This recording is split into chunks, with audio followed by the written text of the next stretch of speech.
La justice française se dirige-t-elle vers une inculpation d'Alexandre Benalla? Violence en réunion, immixtion dans l'exercice d'une fonction publique.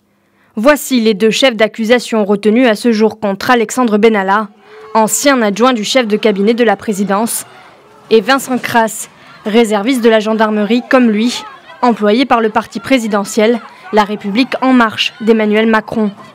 Alexandre Benalla et Vincent Crasse ont été filmés en train de frapper et malmener des manifestants le jour de la fête du travail à Paris, alors qu'ils accompagnaient les forces de l'ordre en tant qu'observateurs. Si Alexandre Benalla a été discrètement mis à pied pendant 15 jours en mai, la justice n'a pas été saisie et ce n'est que vendredi dernier qu'il a été licencié. Une affaire qui a fortement perturbé, voire paralysé les travaux de l'Assemblée nationale. Ce travail s'est interrompu à la suite des révélations concernant M. Benalla.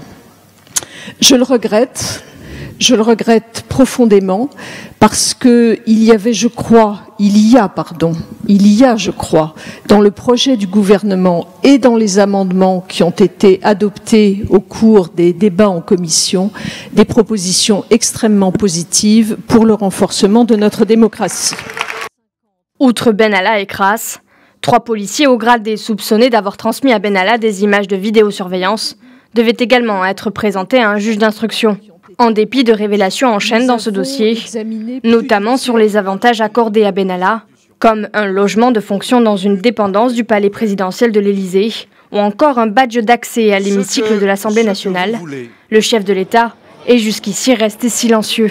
Les ténors de l'opposition sont montés au créneau pour demander au président des comptes, comme Laurent Wauquiez ou Jean-Luc Mélenchon, qui considèrent que l'affaire est du même acabit que le Watergate.